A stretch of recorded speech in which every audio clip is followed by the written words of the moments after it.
hands-on, I'm gonna tell you a couple of things that I am doing since my experience. Don't fool yourself into believing that the world is a just place and nothing can happen to you. Things can happen all the time. They will also tell you to be really loud, to be really aggressive, to really go forward if you cannot run, to really go forward, be loud, be aggressive, be that sweet, charming person that you are.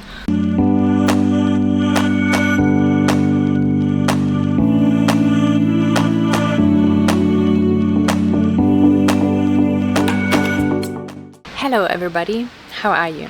How are you doing today? Today I want to talk about a topic that is very close to my heart. It had been important to me in my personal life.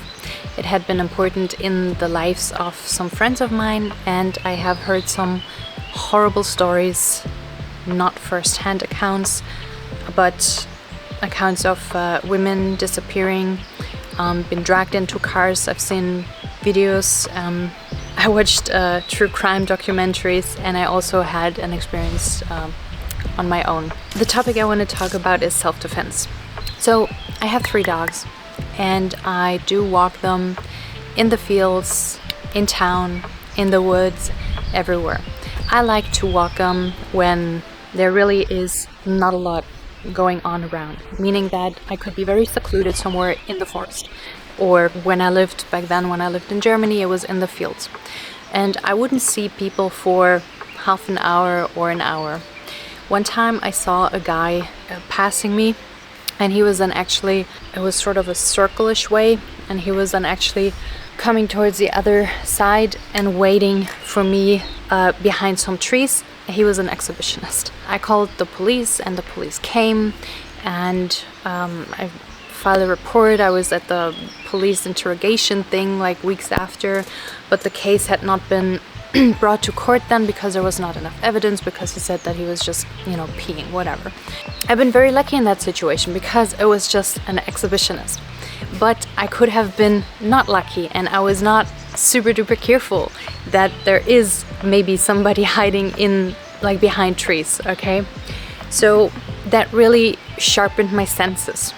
Yesterday I was going on a walk with 2 of the dogs, and I didn't see anybody for like half an hour. After half an hour I saw an elderly man, not super old but a little bit older, and he was walking with like both of his arms behind him. And that already brought my antennas up, but my antennas are up more than they used to be when that first experience happened. And I was looking him straight in the eyes. He was of no threat, okay? But I was just thinking about how important it actually is to be aware of the present moment, to not think of the worst in a person that's just walking by, because in like 999 out of 1,000 cases, nothing is happening, all right? Nevertheless, we have to be careful. And when I say we, I try to talk mainly specifically to women, but the same also applies to men. Obviously, everybody should be careful.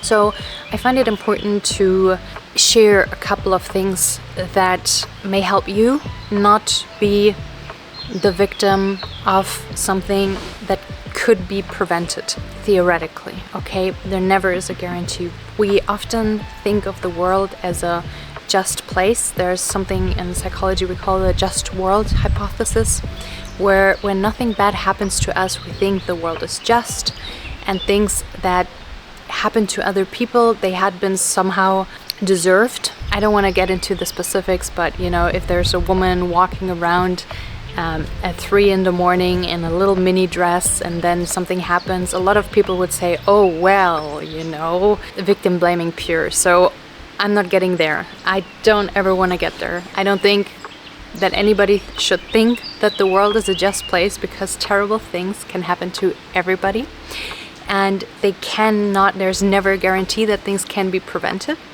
When it comes to certain things, we can make sure that we're minimizing risks. So hands-on, I'm gonna tell you a couple of things that I am doing since my experience when I'm walking the dogs, but also when I'm walking alone. First of all, I don't listen to stuff. When I'm walking in the woods or when I'm walking in the fields, I don't have my earpods on. I don't listen to anything. I'm aware. I look front, back, next to me. I heard the quote, like, you don't look back because that's not where you're going. Cut that out of your vocabulary, because you should look behind you. You should look to the sides. You should look behind bushes, behind trees. Minimize the risk that somebody is like coming and running towards you, whatever. Okay. Be aware of noises that you might hear. Number 2, always keep some gear on you. And don't be afraid to use it. Okay, but also be aware, don't be hesitant to use it, because if you're having a pepper spray in your hand and you are scared to use it, it can be used very much against you, and you don't want that. Okay, have gear on you, know how to use it, know when to use it, always have it with you.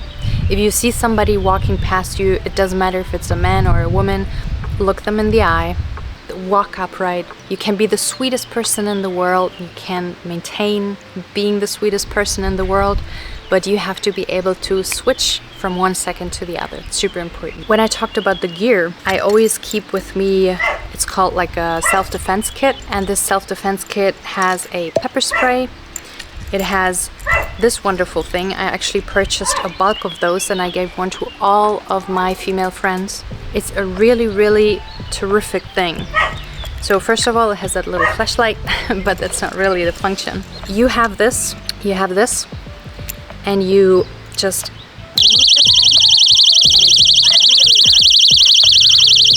it's really loud. You throw it away, and I guarantee you people will hear this just because it is so loud. It will also scare a person who wants to inflict harm upon you. It will scare this person, and it's just a really, really practical self-defense item that I think everybody should have at hand, like everybody. The other thing is I'm gonna bring my husband out now, so that I can show some like practical things that you can do if you're ever in a situation where you have to defend yourself against somebody. I did Muay Thai for many, many years. I fought a couple of Muay Thai fights in Germany, Eastern Germany and Thailand, and I then went to learn Krav Maga. And Krav Maga is basically is a Israeli self-defense techniques, and it's very dirty.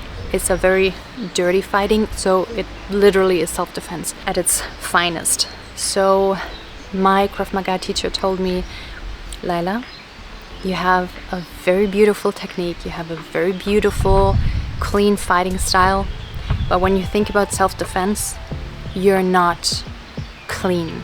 Self-defense is dirty. Self-defense is fighting for your life with all the measurements that you have. Realistically, if you're a woman and there's a man approaching you, the smartest thing you can do, and my Krav Maga teacher always told me, Krav Maga is running away. If you can, or self-defense is running away. If you can run away, then run as fast as you can. That is self-defense. Again, if you're a woman and there's a man and you cannot run away, you have no possibility to run away, then you have to learn some techniques to defend yourself against that person.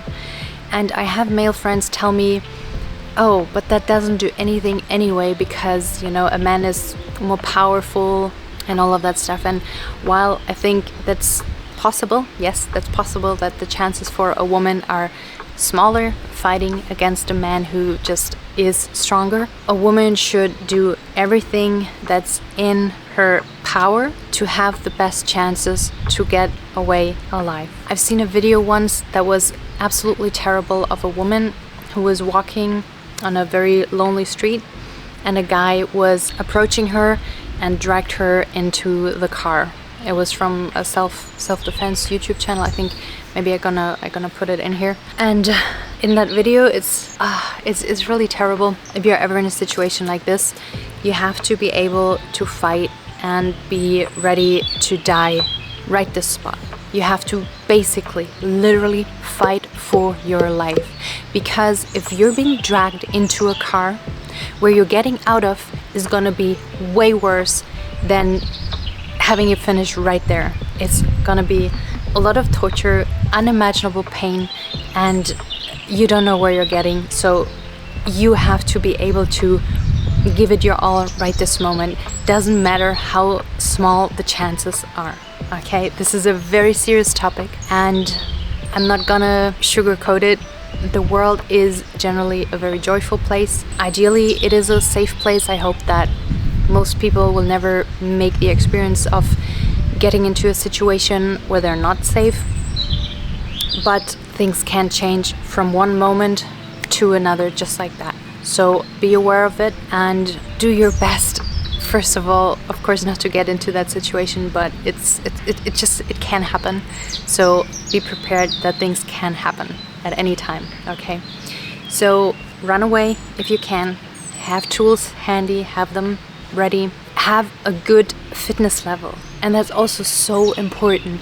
You need to do some cardio training so that you're able to run faster. You cannot run out of breath from 1 second to another. And I'm gonna show you a couple of things for if somebody is really holding you like tightly, if somebody's throwing you on the ground, you want to learn self-defense. Brazilian Jiu-Jitsu, Sambo are really great. Most of the fights, they're gonna end on the floor, so you want to be prepared to fight on the floor. You want to have some techniques ready. And also, you have to be fast. I always tell all of my friends, they don't listen. So I hope that whoever watches this video is gonna listen. You have to have self-defense classes. And no, I'm not talking about Muay Thai or boxing classes. You have to have proper self-defense classes. You have to prepare and desensitize yourself to actually kick somebody in the balls, to actually scratch their eyes out, to actually punch them in here, to whatever, to be just really dirty, really horrible. And that's where we're getting at right now. So I'm gonna get my husband here and we're gonna look at a few things that you can do in theory, and in practice you need to find somebody who's teaching self-defense, and they will start with things like running away, like conditioning you. They will also tell you to be really loud, to be really aggressive, to really go forward if you cannot run, to really go forward, be loud, be aggressive, be that sweet, charming person that you are. If things get out of hand, you gotta change from 1 second to the next one, and you gotta be able to give it your all that second. I bring my husband now. Hello to my wonderful husband, who volunteered to be thrown around a little bit now. Let's start with the first thing that almost cost Lee's life. So I'm walking, and you're gonna take me from the back, and you're gonna choke me. You're gonna put me in a choke. Yeah, from behind, and you're gonna choke me, okay? So in a situation like this, the first reaction would be to hold here, but that's not what you want to do. You want to do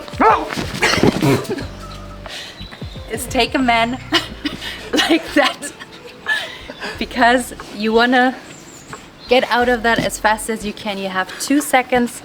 Maybe, are you okay? Maybe you have 3 seconds. For now. Maybe you have 3 seconds, and you need to be prepared. So the power, as with most of the things, that's why it's so important to do glute training, is that you take your hips back and you do it fast. Every movement that you do it fast. You do it as fast as you can, as explosive as you can, and you cannot be scared to inflict harm on another person. When a person is coming to you, is choking you, you have to get out of it.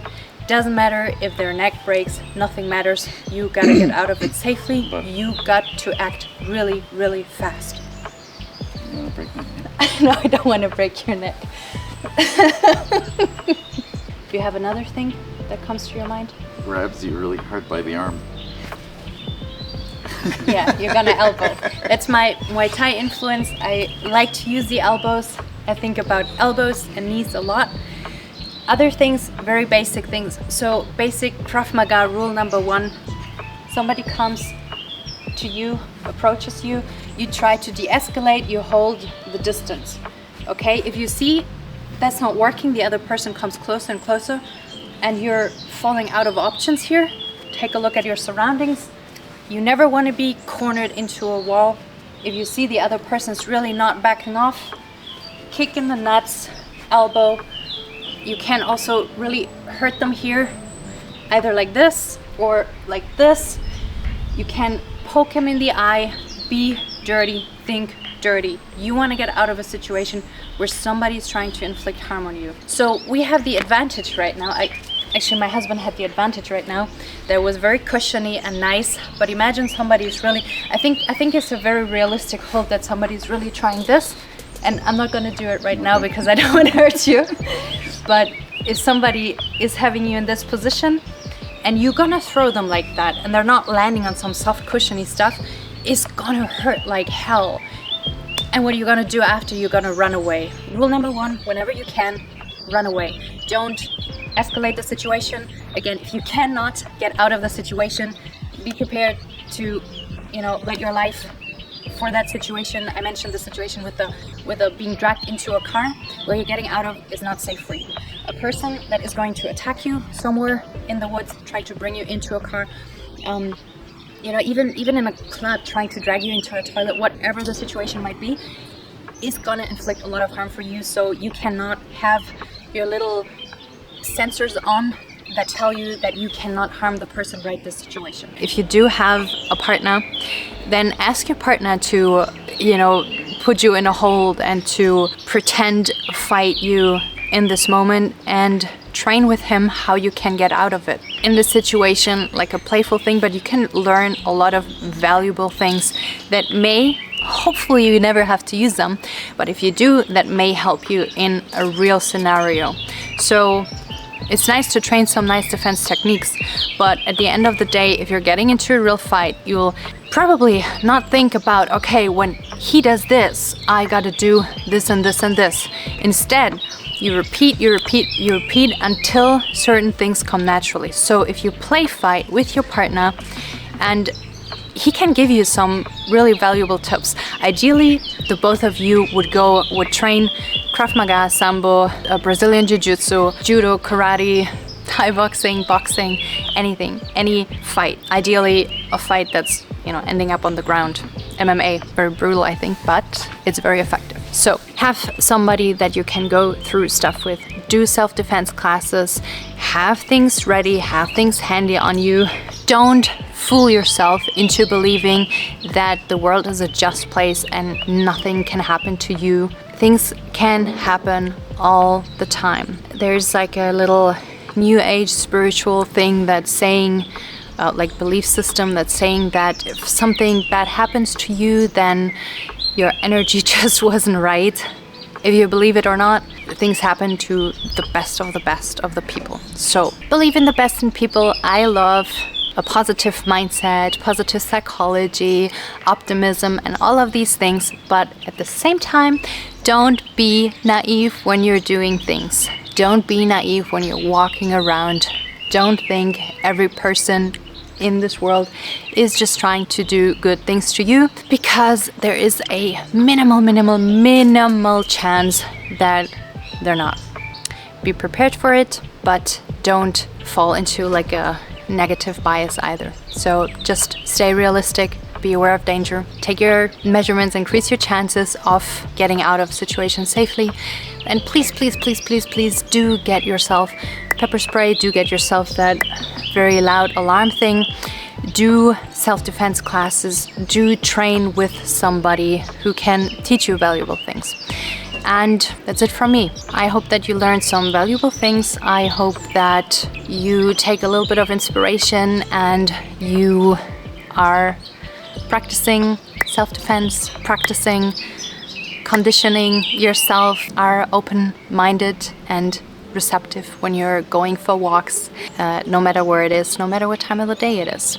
So stay safe, stay positive, stay realistic, and all the best. Bye-bye.